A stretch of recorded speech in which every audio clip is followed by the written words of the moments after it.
can people catch on to what I'm doing? Is it a good foundation that the bass player is locked in? Is the singer or the piano player, whoever is in your band?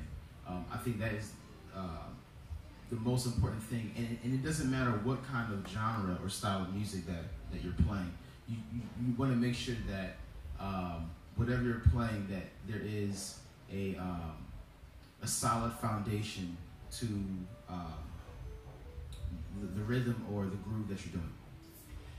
Ну, попробую все перевести. Значит, дело в том, что если говорить про битовую музыку, драм-н-бейс и так далее, там очень важно, чтобы публика чувствовала ритм правильно, но также очень важно и взаимодействие в коллективе, чтобы все вместе чувствовали себя правильно в одном времени и чтобы все вместе работало. And I'll say there's groove in everything. A lot of times when we think of groove, or we think of like a backbeat, but there's groove in swing. There's groove in New Orleans second line. There's groove in German bass. There's groove in everything. So I think it's important when you whatever kind of music you play, or I encourage you to play many different styles of music so you can understand how things are similar and different. But with that being said, like I said, I encourage you just to play all styles of music because then you'll kind of see and understand that there's groove in pretty much every style of music. Ну, скажем так, грув всему голова. Он везде, во всех жанрах. Я сейчас не смогу еще раз за Джонатаном повторить все жанры, но, в общем, играйте разную музыку. Он призывает вас играть, пробовать разные жанры, находить то, чем они отличаются, но и то, чем они друг на друга похожи. И еще раз, грув. Грув — это очень важно, и он везде.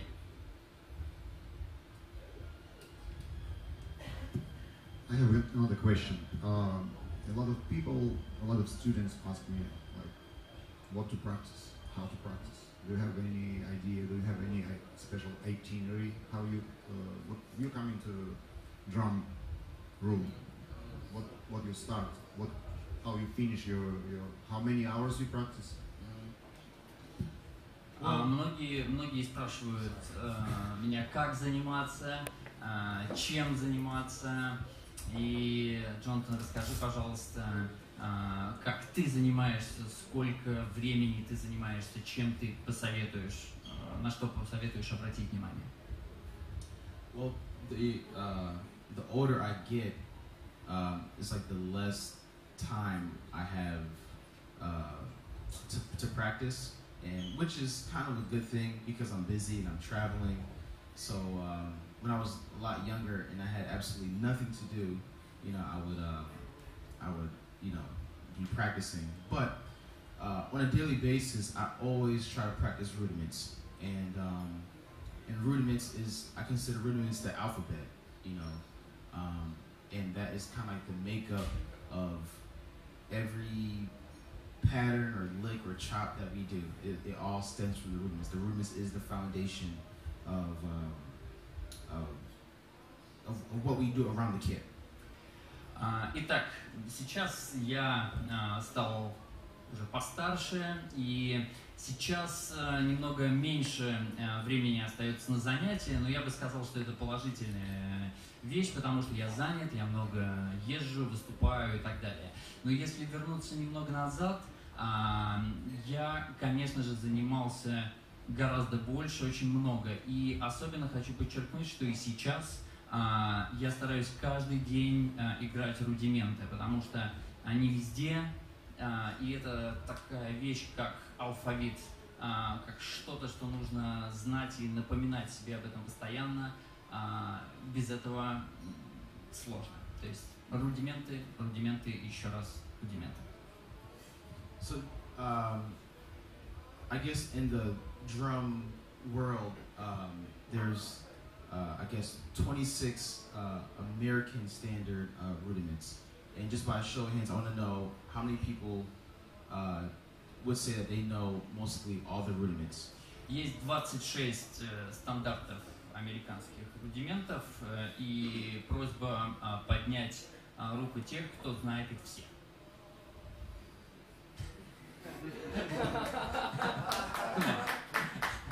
Not much. Okay, that's okay. So, yeah, I mean, I'll say so that I know. Yeah, I definitely know all 26. But so when practicing rudiments, there's many different ways I go about it. I don't necessarily go for speed, but I go for control, and that is one of the most important things that I cannot stress enough when it comes to drums. You want to have control. Да, одна из главных вещей в занятиях, когда я занимаюсь рудиментами, я не всегда, далеко не всегда стремлюсь к скорости. Самое главное — это контроль. Именно к этому я стремлюсь, и это подчеркиваю. And through control, I'll say practice like playing the rudiments over and over again, like repetitious. And again, it doesn't necessarily have to be fast, but play at a level that you're able to play it. And also, I encourage you to play at different dynamic levels, because most times, like, you know, all of us, including myself, there's certain phrases and there's certain licks that we can do at certain tempos and certain volumes. But practice, you know, if it's single stroke rolls, you know, fast and soft, or slow and loud, or, you know, just build different ways of practicing. Because another thing is, and I know I'm saying a lot right now, but you don't want to, or a lot of times we tend to, when we practice, it's always just like one way, like it's like always one tempo and one volume. But definitely, like when you're practicing, if it's rudiments or a phrase, practice at different tempos and also different volumes, because I'll end there. Окей. Достаточно много советов дал Джонатан. Значит, сейчас попробуем. Саня, может, ты мне чуть поможешь разгрести? Значит, нужно заниматься обязательно в разных темпах, с разной громкостью, использовать, в общем, постоянно использовать разные приемы. Я перевел это как нужно заниматься постоянно в разных режимах. У нас у всех есть тенденция играть вещи, которые у нас уже получаются, мы к ним стремимся, потому что нам приятно это делать. Вот. И он как раз призывает к тому, чтобы одни и те же вещи играть в разных режимах, меняя темпы, меняя динамику, громкость, с которой вы играете эти вещи. То есть постоянно экспериментировать с различными режимами, которые вы занимаетесь. Собственно, он долго говорил именно про вот эту идею. Слов было много, а идея сама вот она, он сейчас продолжит ее развивать. Because again, talking about the dynamic ranges, if we all want to be working musicians, like it's traveling all over the world, we play many different musical venues. Some might be really big and some might be really small. And what happens is a lot of times some drummers can only play at one volume, which is not good. Окей, значит, все мы хотим в перспективе или уже являться музыкантами, которые выступают, ездят по миру, в общем, быть профессионалами. И профессиональная жизнь означает, что ты оказываешься в разных клубах разного масштаба, где требуется разный звук. И вот это умение управлять своей динамикой, оно, безусловно, пригодится. So, when you're practicing, I mean, whatever it is, if it's a certain groove or a certain lick or a certain feel, it's important to play in different dynamic ranges so you won't feel limited when you're in, let's say, a venue that's where you have to play quiet.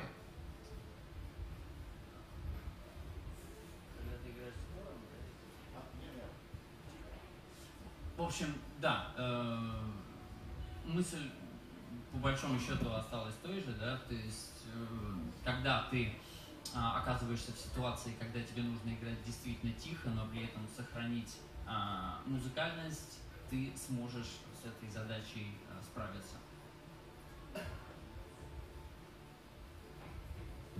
Может быть, у кого-нибудь появились вопросы? Особенно дурацкие. Да, есть дурацкие вопросы. Отлично. Миша. Что нужно для того, чтобы стать настоящим музыкантом? What do you need to become a real musician? Can I add what is the difference between drummers and musicians?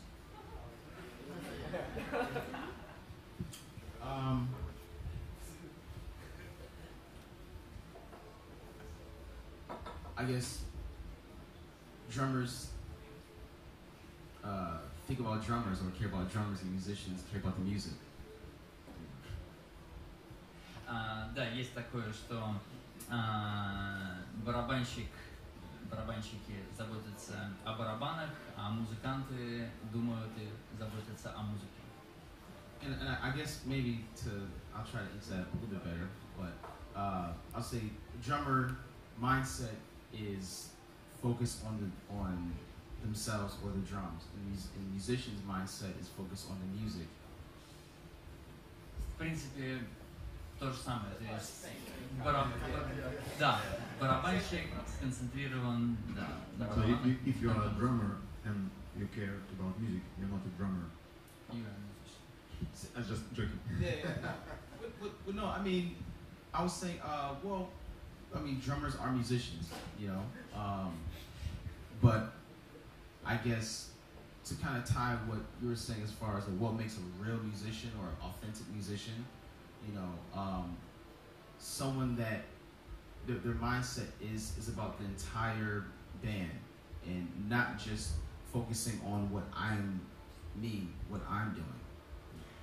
Да, очень важно, я бы даже так перевел, смотреть дальше барабанов. То есть, если ты способен слышать всю группу, чувствовать всю музыку, вот это необходимый атрибут настоящего музыканта. Because one of the biggest components in music is listening. Потому что одна из важнейших составляющих музыки – это умение слушать. So you have a lot of students. What is the most common weakness you mentioned? Джонатан, у тебя много учеников. Да. Какая самая распространенная их слабость, да, какое-то слабое место? I'll say a lot of questions as far as like creativity, like how can I be more creative, or what are ways that I can build more ideas on the drums. Один из основных вопросов – это как я могу стать более креативным, чтобы у меня появилось больше интересных барабанных идей. And so my answer is just taking one idea and trying to convert it in many ways as possible. И мой ответ – это нужно взять какую-то одну идею и использовать ее как можно больше интерпретировать, обрабатывать, разрабатывать. So actually, I have this one little. It's not even an exercise, but it's like a thing I want to show someone that's willing to come up. Нам нужен один. Я знаю, у нас есть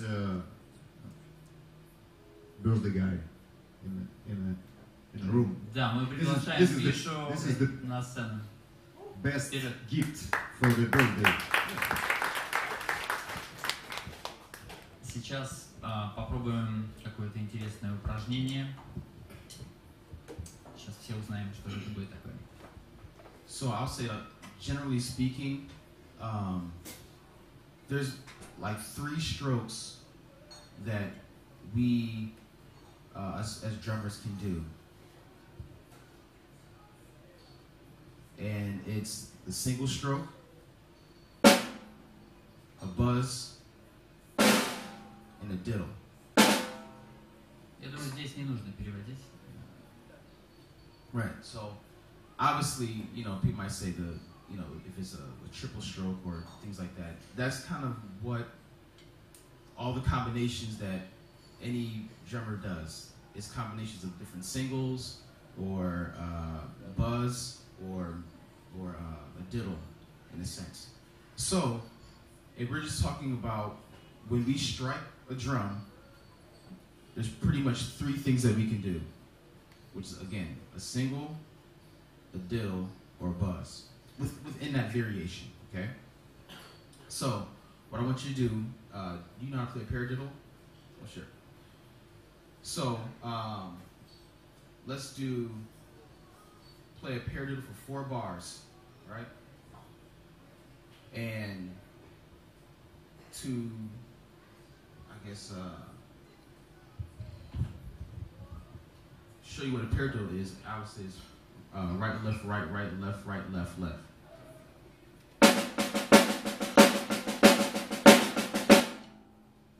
And let's say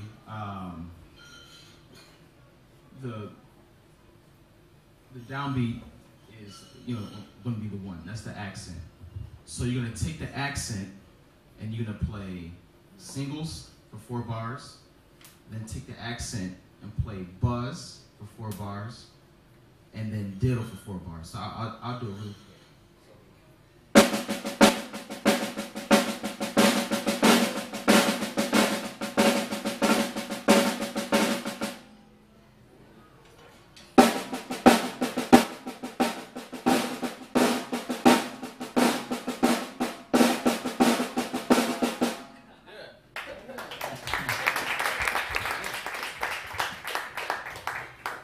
So that's one idea. So now do the same thing. Put your right hand on the hi-hat, left hand on the snare, and play the bass drum on 1.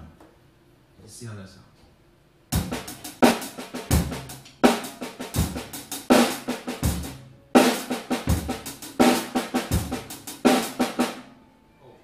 Give him a hand. So again, this is like the topic of like a paradiddle, and again we're taking many different ways, and you can do the same thing. Do your right hand for the accent on the 4 tom, and your left hand on the rag tom.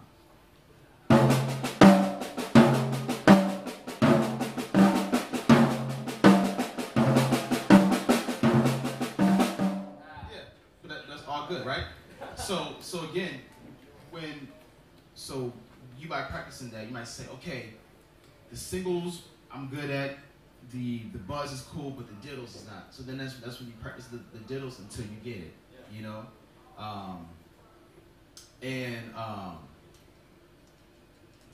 So now try. Matter of fact, we'll do a call and response.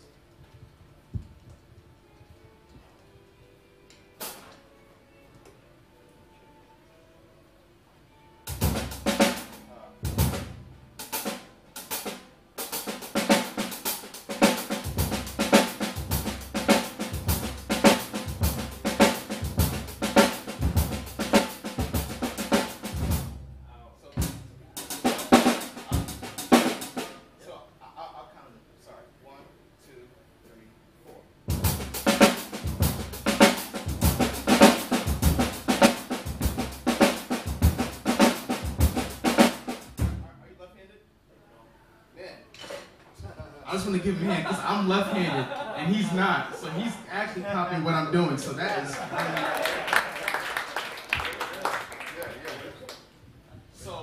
Ну да, тут фишка в том, что Миша не левша, а при этом он скопировал и смог сделать, поэтому это очень круто. Right. So again, that was a paradiddle as well, but we kind of displace it a little bit and add the bass drum. So what I'm doing is, and that's a rudiment. So you just take an idea and you're just trying to expound upon it and make it musical, and have fun with it. Да, ты берешь идею, ты ее развиваешь и в конечном итоге делаешь ее музыкальной. То есть мы сейчас работали с рудиментом, но перекинули на бочку, все развили и получилось уже музыка.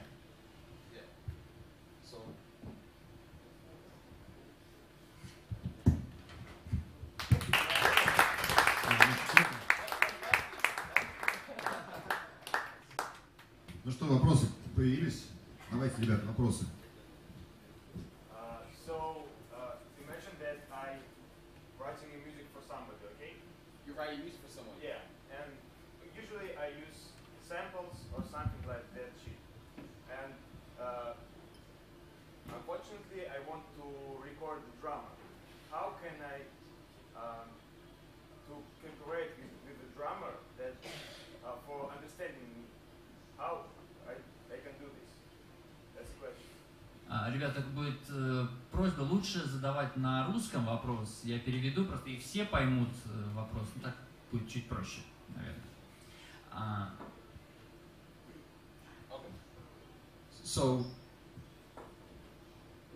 I'll make sure I get this correct. You have a sample, and you want your drummer to play the sample? No. Just original part. Скажи по-русски. По-русски, да, скажи. Оригинальную партию, то есть нужно сказать, как объяснить барабанщику правильно, чтобы он меня понял. То есть вместо сэмпла. Для написания То есть, партии. обычно ты пишешь сэмплами, Да. и теперь ты решил поработать с живым барабанщиком, и тебе, как тебе с ним взаимодействовать? Да. Okay, so the question is, if you were writing the music, the bass, yeah, I mean the drums you were writing as samples, Yep. and now you want to finally try to work with the live drummer. So how can you explain to him, and how you make him understand you in the right way?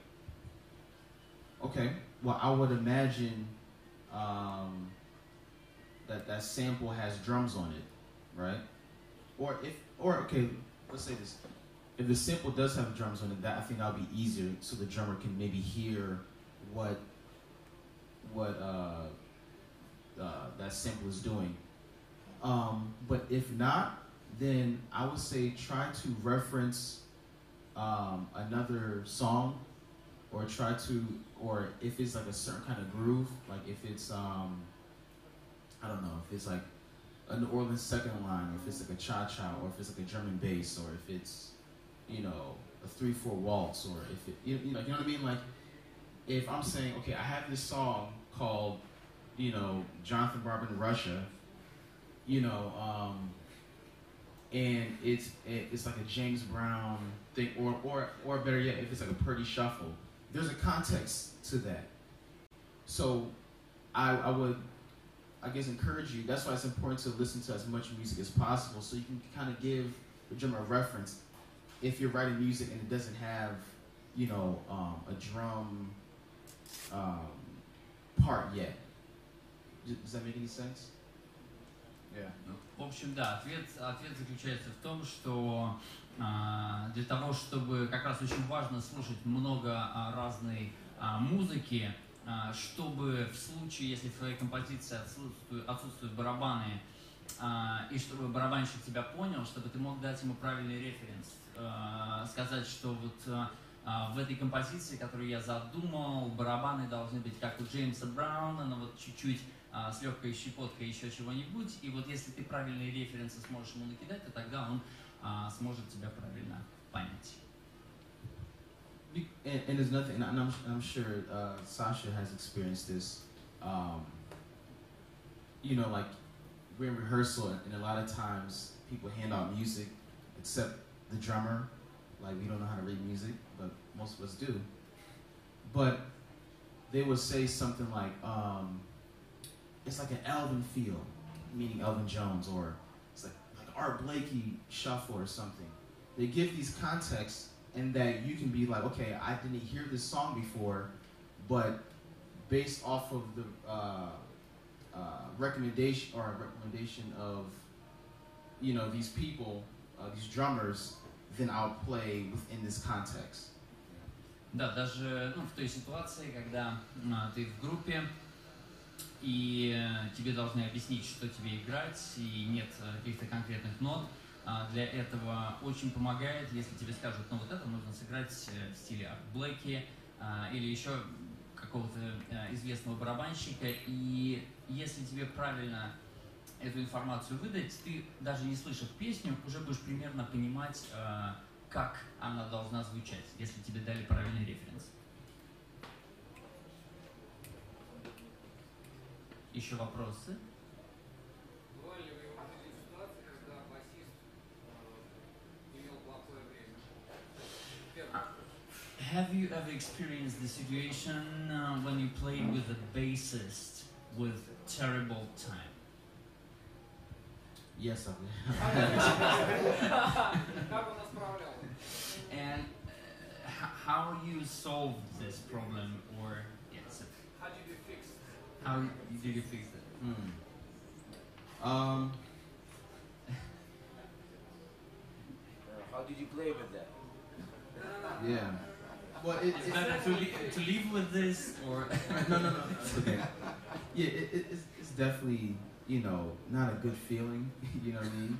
да, это чувство не из приятных, конечно. But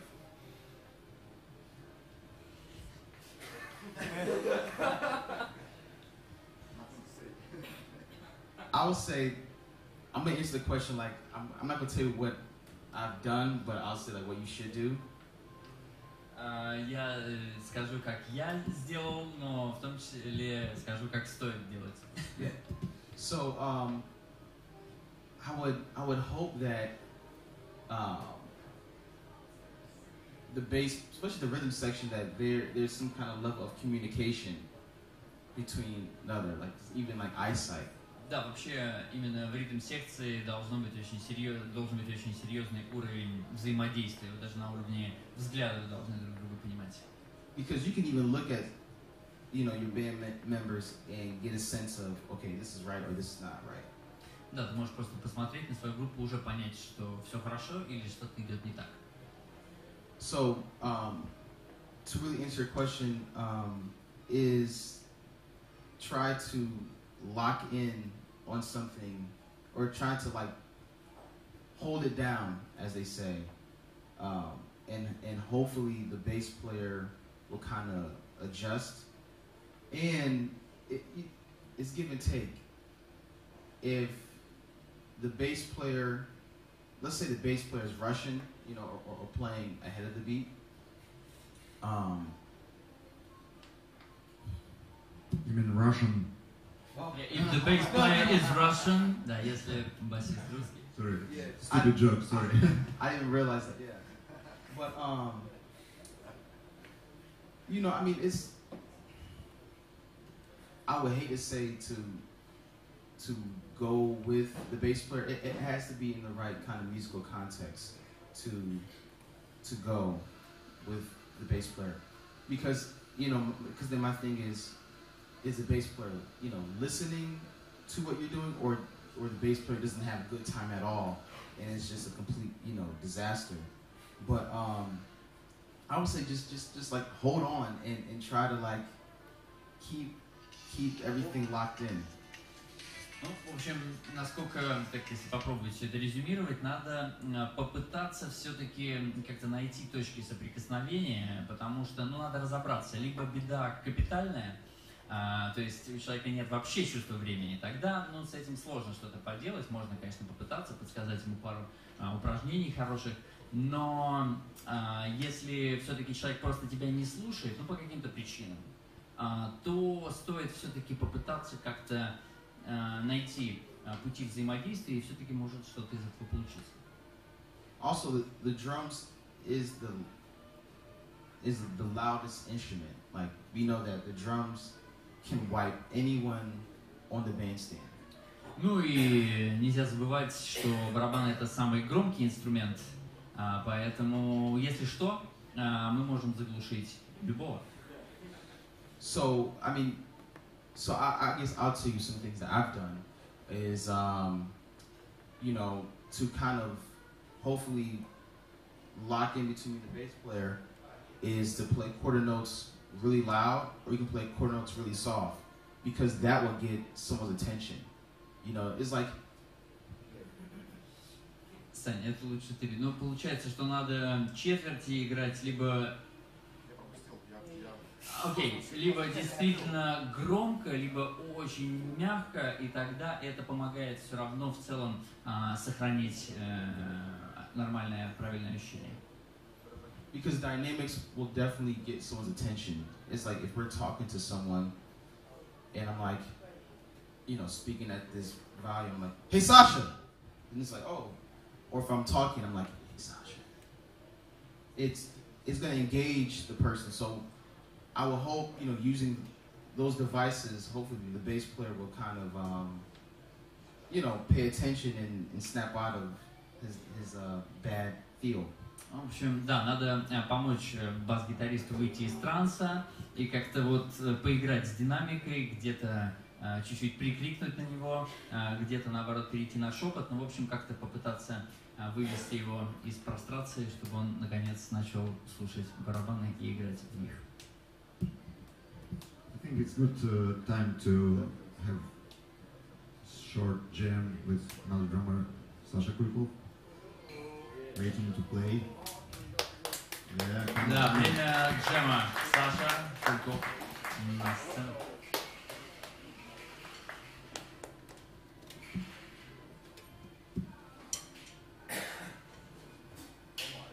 Ну давайте также с рудиментов начнем. Начнем также с рудиментов, как с Мишей.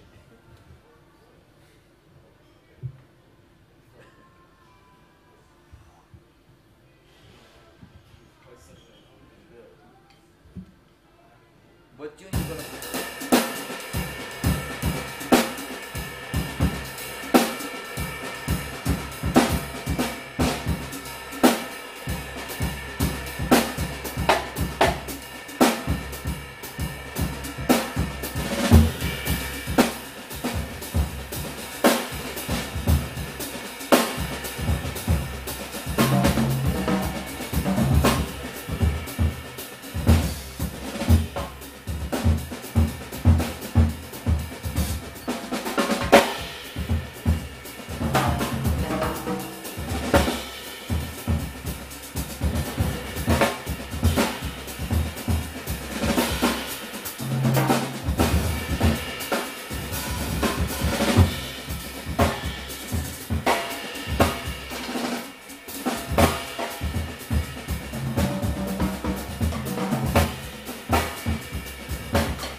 Remember you say Pro Mark? Yeah. Yes. Let's talk about gear. Yeah. So, Pro Mark. The stick that I use is called Select Balance Rebound. Немного поговорим о ProMark. Это палочки, которые я предпочитаю. У меня в руках палочки Select Balance. So one cool thing about this line is they give the drummer two options. You can have the Select Balance Rebound or the Select Balance Forward. Да, что клевого в этих палочках? Они дают барабанщику две опции. Есть Select Balance Rebound и есть Forward. So the rebound stick focuses on the weight, on the butt end of the stick. Что касается ребаунда, здесь вес палочки, скажем так, сконцентрирован в ее начале, там, где мы ее держим. And the forward balance focuses the weight on the front end, like in here. Что касается форварда, то вес приходится в большей степени на конец палочки. So for like hard-hitting players, like mostly in the rock context, we use the forward balance stick. В общем, если вы смертельно вваливаете, играете рок, то да, как я еще могу сказать, то тогда ваш выбор, скорее всего, это форвард. And the musical drummers, like the jazz guys, like Sasha, would use the rebound. Да, такие вот тонко музыкальные ребята, как мы с Сашей, они скорее предпочтут ребаунд. And so that's kind of like the shape of the stick. Now, it also comes in like a 7A, 5A, 5B. Они бывают как 7А, 7B, 5А. And I use the 5A model. Я предпочитаю 5А. So with this stick, I feel like I can play any kind of style, and I don't really feel limited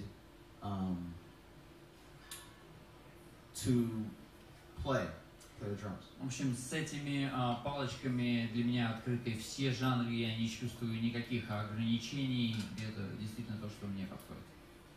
So go get a pair of ProMark drumsticks. Так что бегом за промарком.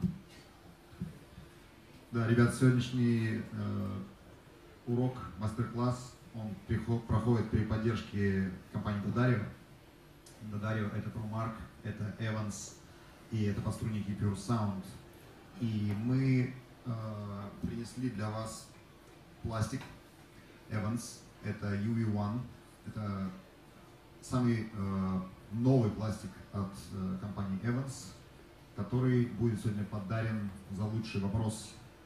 Это подарок за лучший вопрос, так что у вас еще есть шанс, у нас еще есть некоторое количество времени, у вас есть шанс получить пластик, так что задавайте хорошие вопросы.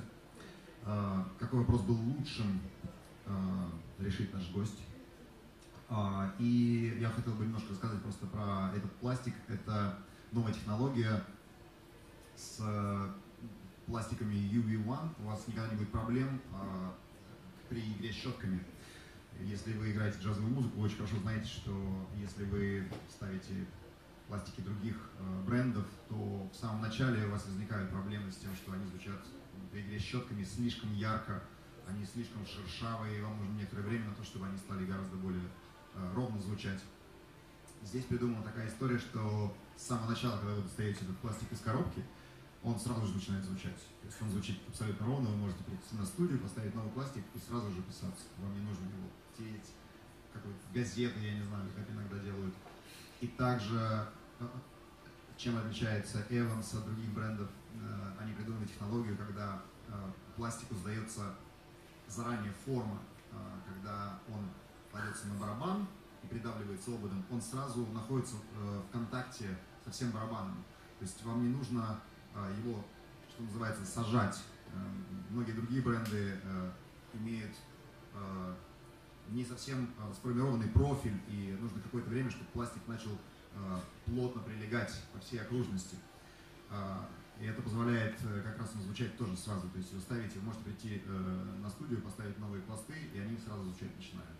Поэтому обратите внимание, вы можете подойти, посмотреть. Мы сегодня специально для вас поставили на обе установки пластики UV1, для того, чтобы те, кому интересно, могли попробовать в конце мастер-класса подойти, поиграть на этих барабанах. Также вы можете поинтересоваться, как звучат, и сравнить, как звучат два этих сета. У нас сегодня Phoenix Yamaha и Bob Kit Stage Custom Bob. Это модель, которую мы вместе с компанией Yamaha стали привозить в Россию, для того, чтобы джазовые барабанщики больше не страдали и не мучились, приходя в различные клубы и видя перед собой 22-дюймовый барабан со всеми подушками и одеялами, которые были в округе. И у вас теперь будет возможность за очень маленькие деньги купить потрясающий инструмент. Так что после мастер-класса подходите и посмотрите. И я хотел бы вам представить моего дорогого коллегу, вот этот очаровательный юноша справа от меня. Это не просто переводчик, это представитель компании Yamaha. Его зовут Александр Рыжак. Пожалуйста, приветствуйте. И у нас еще есть одна новость от компании Yamaha Скорее, это новость порадует джазовых барабанщиков, потому что джазовых барабанщиков очень много. Хотя нет, не только джазовых. Почему джазовые? Нет. Вообще все барабанщики ходят на выступления. И очень часто приходится привозить с собой что-то. Не во всех заведениях есть барабаны, нужно что-то привезти. Самая тяжелая часть, которую нужно с собой таскать, это стойки. И всегда это, не всегда, очень часто это заканчивается операцией по удалению грыжи и так далее. Вот, чтобы этого не происходило, Yamaha придумала серию стоек, которые не весят ничего, абсолютно. Они абсолютно невесомые. Сейчас я продемонстрирую.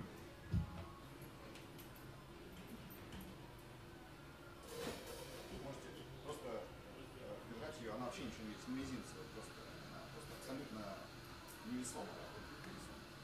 Тоже подойдите после, проверьте. Да, это интересный очень момент. Это вообще премьера в России.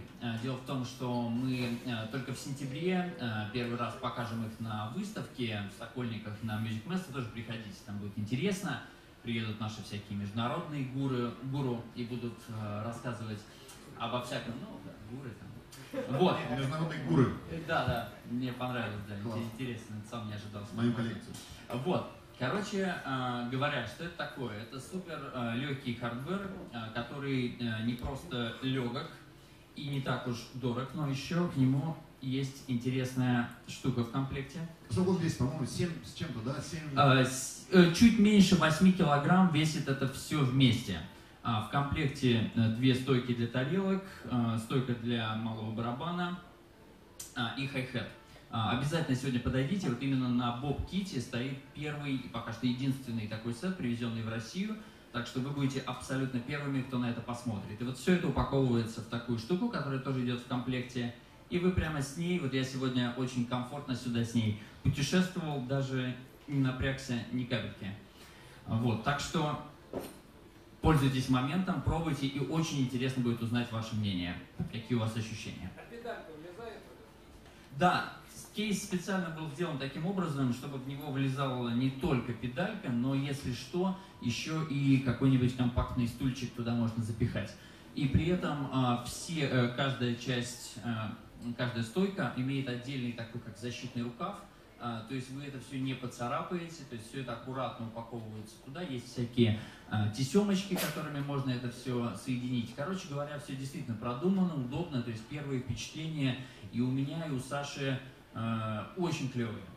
Вот. Стоить это будет, по-моему, 28 тысяч рублей вот все вместе. И, нам кажется, что круто. Так что подойдите, посмотрите, оцените, нам очень интересно. Мне два комплекта можно сразу заказать? Да, уже. Друзья, я хотел бы еще поблагодарить всех людей из компании Paradiddle, потому что без них ничего бы не состоялось. Мы только что провели потрясающий фестиваль, который прошел в Петербурге на новой сцене Александринки. И вчера фестиваль закончился здесь, в клубе Козлова, на 2 сценах. прозвучало 5 ансамблей, 5 групп, одна из которых была группа Джонатана. И без этого лейбла не было бы этого мастер-класса. Пожалуйста, следите, это новое явление, оно очень современное. Мы на лейбле будем поддерживать в первую очередь современную джазовую музыку, потому что считаем, что ее как раз не достает в России. Будем стараться привозить музыкантов, таких музыкантов, как Джонатан, играющих в современном стиле. И в ближайшее время будет выпущено огромное количество потрясающей музыки. И она будет выпускаться не только на CD и в цифре, как это сейчас происходит, но мы планируем выпускать все эти записи на виниле. Вот, так что если вы цените хороший звук, а звук у Rainy Days будет потрясающий, потому что с нами работают лучшие звукорежиссеры, и мы этим очень озадачены, чтобы это все звучало очень здорово. Так что следите за лейблом, это потрясающее явление, я надеюсь, что оно будет дальше развиваться. Если мы близимся к завершению, и сейчас, наверное, самое время задать какой-нибудь супер крутой вопрос, чтобы забрать пластик. Если давайте. Кто хочет? Ну, давайте по очереди. Ребят, я по поводу обстановки барабанов сейчас. Джонатан начали левша, но сейчас обстановка стоит для правши. Всегда ли так было, и возвращается ли он к обстановке для левши, или это попытка качать координацию сейчас? Okay, so the question is that you are left-handed, but the positioning of your drums are right-handed. So was it every time all the way like this, or you before you played different, and why it happened that it works like this? Yeah, so my dad played the drums. That's how I got introduced to the instrument. Мой отец являлся барабанщиком, и именно благодаря этому я и познакомился с барабанами. And so when I would sit down, I just played open-handed. И когда я садился, я, просто... And I didn't really think anything of it. I just thought like, oh, my dad had his way of crossing his hands, and I had my way of playing open-handed. И мне казалось, что ничего страшного, папа как-то там по-своему играет, перекрещивает руки, а я вот так вот открытым образом играю, нормально. So when I got to like middle school, high school, you know, everybody thought I was like weird, like, oh my goodness, like what is that? Like I didn't think nothing of it, but everybody else thought that was so strange of a drummer playing open-handed. И когда я подрастал и уже был в средней школе и в старших классах, все обращали внимание на то, что неожиданно, что у меня вот такая техника игры, но я на это никакого внимания не обращал, играл себе как играется и кайфовал. Yeah, so then once I kind of did my research, I realized that there's other left-hand drummers that's on a right-handed kit, like Billy Cobham, Lenny White, Will Kennedy. Those are like my 3 top favorites. Билли Кобам, Ленни Уайт. В общем, я понял, что я не один такой леворукий барабанщик, который играет в расстановке для правши. И вот такое открытие. But you are left-handed. I'm kind of ambidextrous, like Да, амбидекстер — это нечастое явление, когда человек, в общем-то, по большому счету, в равной степени владеет и правой, и левой рукой. Like when I was in high school, I got into jazz band, and my band teacher like forced me to play right-handed at one point because he said all the great jazz drummers play right-handed. Да, когда я был в старших классах и попал куда-то, где был у меня учитель, он говорил мне, что все великие барабанщики играют в правосторонней стойке, так что и ты давай тоже играй так.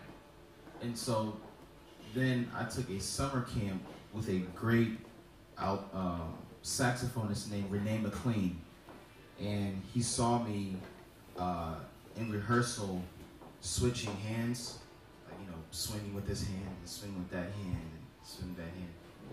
And then he asked me, like, what was I doing? И потом я был в летнем лагере с потрясающим музыкантом, саксофонистом. Can you tell the name once again? Oh, Renee McLean. Renee McLean. He's the son of the great Jackie McLean, the jazz saxophonist.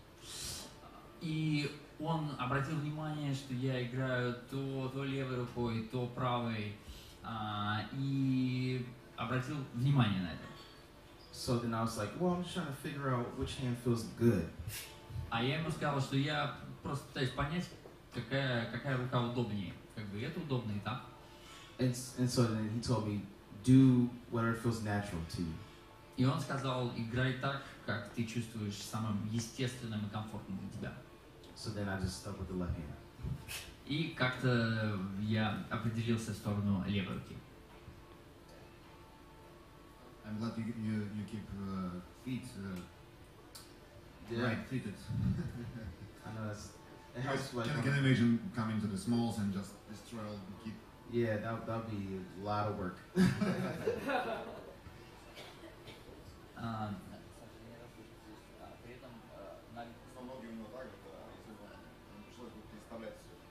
Да, окей, хорошо.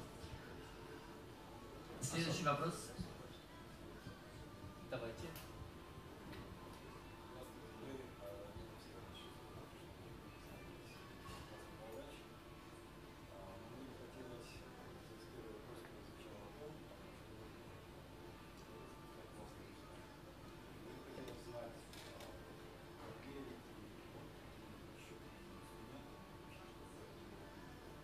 Okay, interesting question. Before we discussed like about drummer and musician, and the question is, do you play any other instruments, and what do you think about it? So my first instrument was the drums, due to my father, and then once I got to 4th grade, I picked up the alto saxophone. Да, когда я поступил в 4 класс, ну, начал я с барабанов, потому что мой папа играл на барабанах, а на момент поступления в 4 класс я начал играть на альт-саксофоне. So I did alto saxophone up until 10th grade, and then I hated it, so I just went. I didn't necessarily go back to drums because I kept playing drums, but then I just said I'm going to just be a drummer. И, соответственно, я занимался саксофоном до 10 класса, пока не возненавидел это все. И, ну, параллельно я продолжал заниматься барабанами, так что нельзя сказать, что я вернулся к барабанам, но, в общем, продолжил занятия барабанами. But it was very helpful once I got to college. I attended music college, and so I already knew some harmony and was able to read treble clef, and so it was very helpful that I picked up the saxophone. Да, но, безусловно, это мне очень помогло в дальнейшем, потому что я учился в музыкальном колледже, и, соответственно, у меня уже были определенные необходимые знания о гармонии, о том, как читать с листа, насколько я понял. В общем, это очень пригодилось. Антон.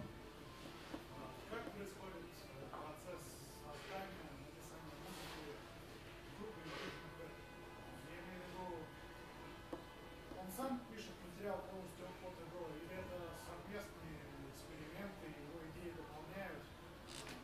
Как в целом вообще процесс? Okay, so the question is about how you create music in frames of vision ahead.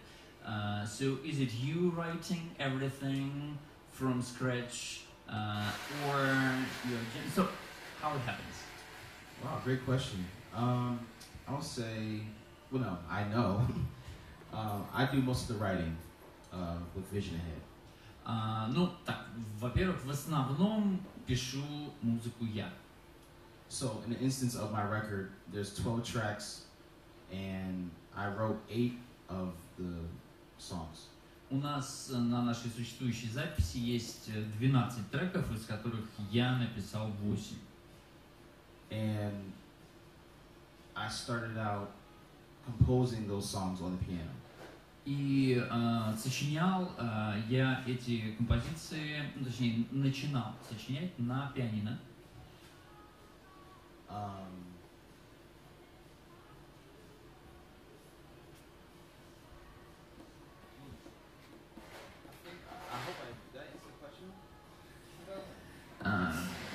Maybe yes, Okay. if you want to go. No, it was such a good question that it just took me somewhere else. But I guess as far as the writing, I am very, very hands-on, and also I'll say I'm always reconstructing the music. It's not like I'm writing the song like that's it. So I'll write it, and then we'll play it, and I'll change something. Ну да, надо сказать, что вообще очень хороший вопрос, меня куда-то унесло, я задумался о чем-то своем. Значит, что хотел сказать, что когда я что-то сочинил, это не значит, что все, вот я сочинил, и оно будет только так и никак иначе. На самом деле в процессе исполнения мы что-то меняем, точнее я что-то меняю, могу что-то заново как-то прочувствовать, и, в общем, нет какого-то единого правила, что я так написал, и все. And also, I want to add that my vision for Vision Ahead is to create just like a thorough song, in a sense. Most of the time in the jazz context, you know, we play like the melody, solos, melody, you know. But in my band, I don't let both solos play the same solo. But that makes sense. Like Same harmony or yeah, like same every solo in the band has something completely different. Ну, скажем так, в рамках мое видение нашей группы Vision Ahead заключается в том, что каждое соло, которое происходит в рамках композиции, оно как бы индивидуальное, независимое. То есть у каждого есть возможность выразить себя, но при этом как-то все это вместе собирается в единую композицию. Different form for each soloist. Yep. So for example, Да, не совсем просто для каждого солиста получается индивидуальная форма, то есть не все играют на одну и ту же форму. и не один и тот же ритм. Да? Not the same rhythm and not the same harmony or not the same structure. Different. Well, yeah, I'll say both, but mostly a different structure. So, for example, on my record, Vision Ahead, like the guitar player is playing over this A-sus open vamp, and which leads to the guitar solo, which is the Changes of Stablemates by Benny Golson, which leads to the piano solo, which is the bridge of Vision Ahead, which leads to the drum solo, which is the intro of the song. So I'll say it again. Guitar solo is over a sus open pedal. На одну Гитарист играет на ля сус. And the guitar solo is over the harmony changes to Stablemates by Benny Golson. Ага, следующий солист играет на гармонию Stablemates Benny Golson. Then the piano solo is the bridge of Vision Ahead. И пианист играет на бридж композиции Vision Ahead. And then the drums play the intro of Vision Ahead. И барабанщик играет на интро Vision Ahead. So таким образом, my goal is to kind of keep the listener engaged. It's almost like a movie. There's different scenes in the movie. There's never like the same scene. Идея менять постоянно картинку, чтобы не было застоя, чтобы все солисты не играли на одну и ту же форму. Это как кино, и мы путешествуем, да, в разные какие-то. Настало время последнего вопроса. Вот там вот самая высокая рука, она там давно тянется. Да. В очках, молодой человек. Сегодня много говорили, ну не то чтобы много, но затрагивали вопросы игры с разной динамикой, игры в необходимости игры разных жанров музыки. И мой вопрос немножко связан с этим вопросом. Кто затрагивает больше технический такой момент? Наверняка Джонатана есть какие-то свои фишки, может быть, он поделится тем, как тренировать, как играть красивый музыкальный ремшот, может быть. Мало информации нахожу об этом, мало кто об этом говорит. Тоже говорили сегодня про 3 вида удара, которые используются в музыке. Может быть, про ремшот есть какие-то отдельные фишки. Okay, so the question is mostly about rim shot. So we have discussed a lot of things today about dynamics and so on, but this question is about, do you have some cool features about your rim shot, bright, beautiful rim shot, how to play it? Something like this. Okay.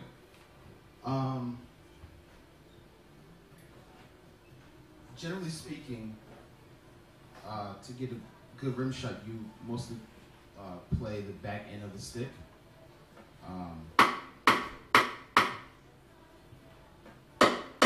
That's a complete different sound. I think it sounds better.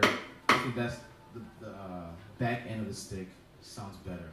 Ну, да, самый такой простой ответ, да, то, что палочку нужно перевернуть, и вот обратная ее часть, она звучит выразительнее в римшоте.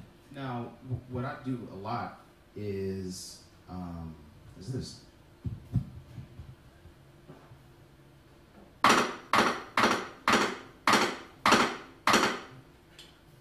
So it's 3 strokes. It's 1 stroke on the rim shot, and then 2 strokes with then 2 strokes of the stick hitting the stick. Can you hear me right now? Yeah. But pressing down. So it's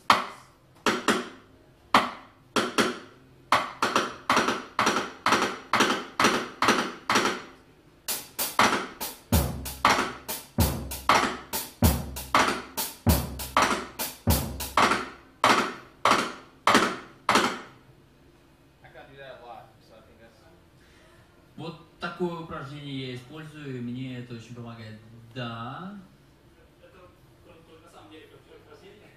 Я хотел уточнить больше именно про играет ли он римшот,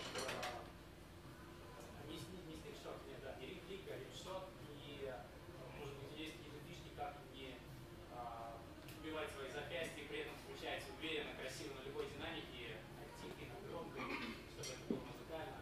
Может, он имеет в виду пластик? Да, типа римшот. He means rim shot in this plastic.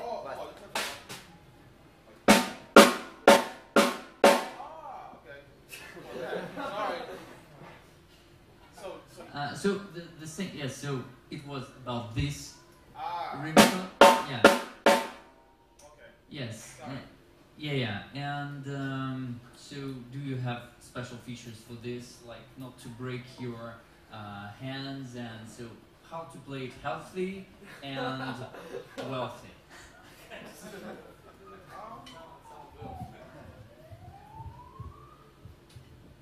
I would say, I don't know. I mean, to not break your hand, I would hope that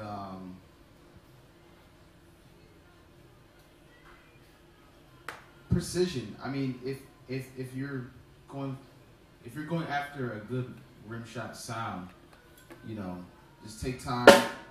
Oh, well, first, it's kind of the angle of the snare. I don't know how your angle is, but I kind of tend, as you probably can see, kind of slanted a little bit. My snare, which is kind of perfect.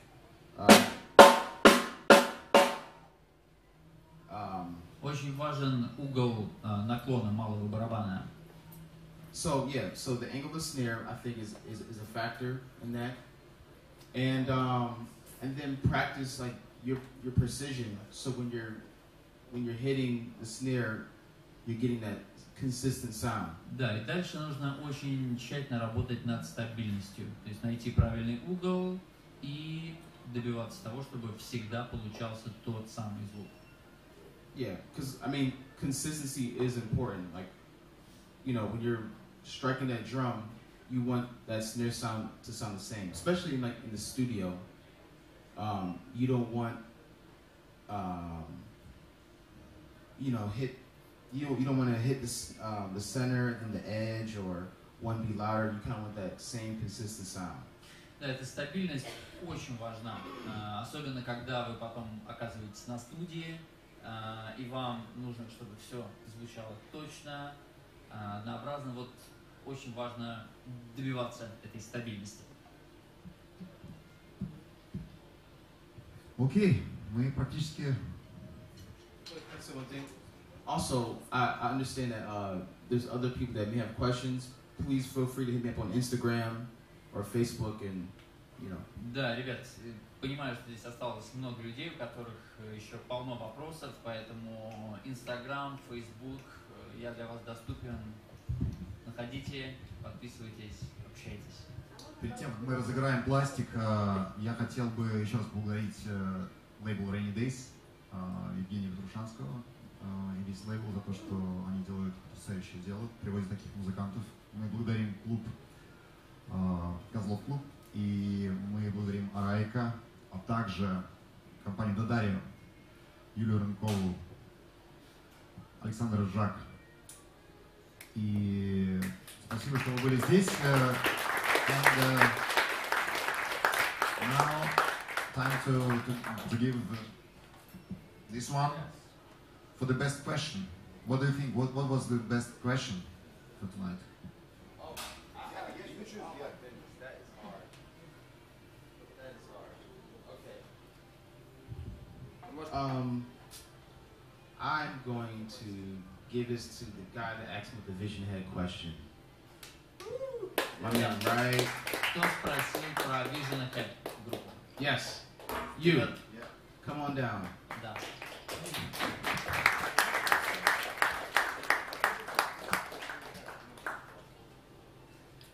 Enjoy.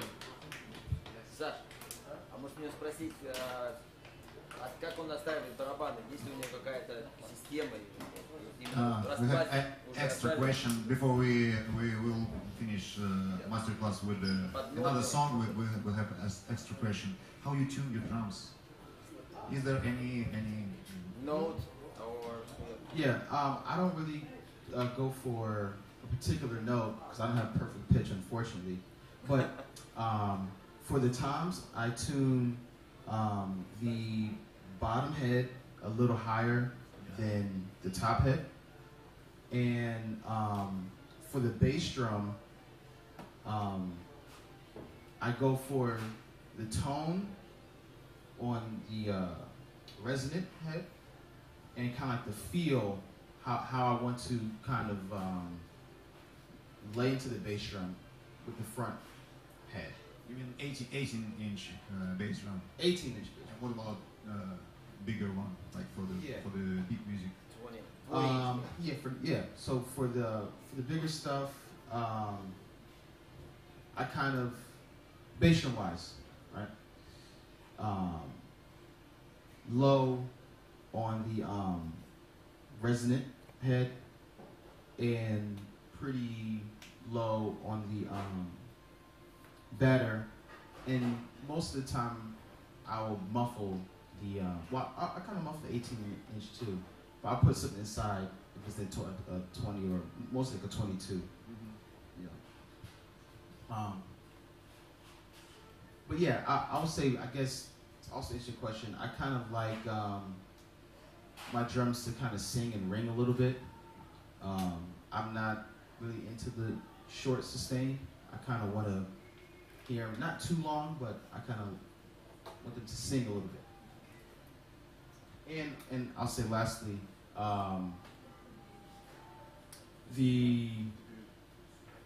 and also you can tell them the same thing with the snare. I kind of tune the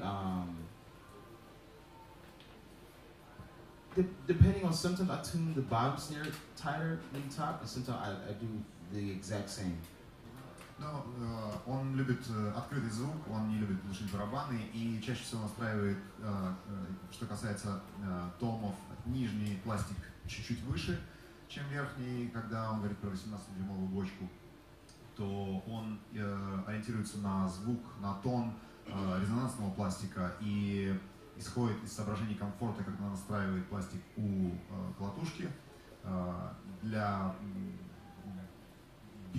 Для битовой музыки и с большими размерами бас-барабана он оба пластика настраивает достаточно низко и может приглушить изнутри бочки дополнительно.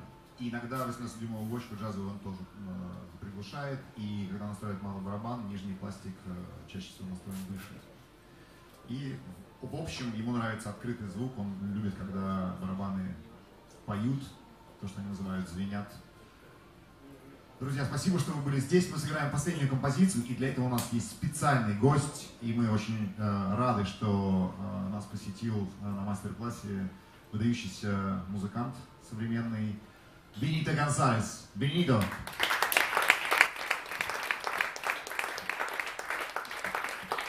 Подписывайтесь на Instagram Rainy Days, Facebook Rainy Days и следите, будет большое количество интересных событий, фестивалей, концертов, мастер-классов и винила потрясающего.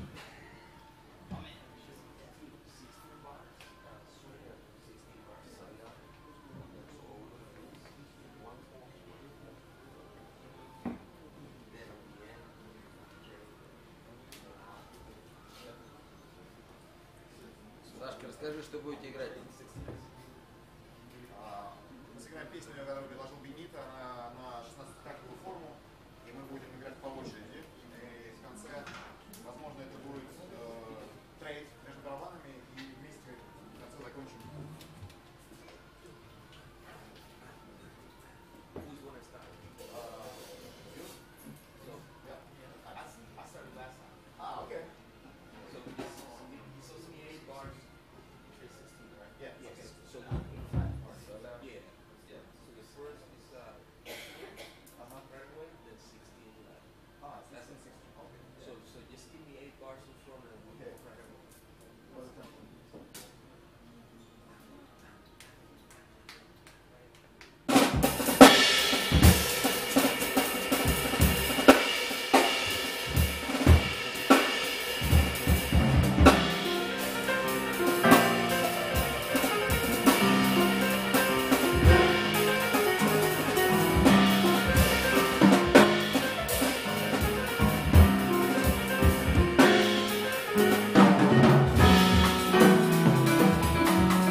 Спасибо большое, друзья. Не забывайте про Rainy Days. Подписывайтесь и следите. Будет много интересных мастер-классов, музыки. Спасибо, счастливо.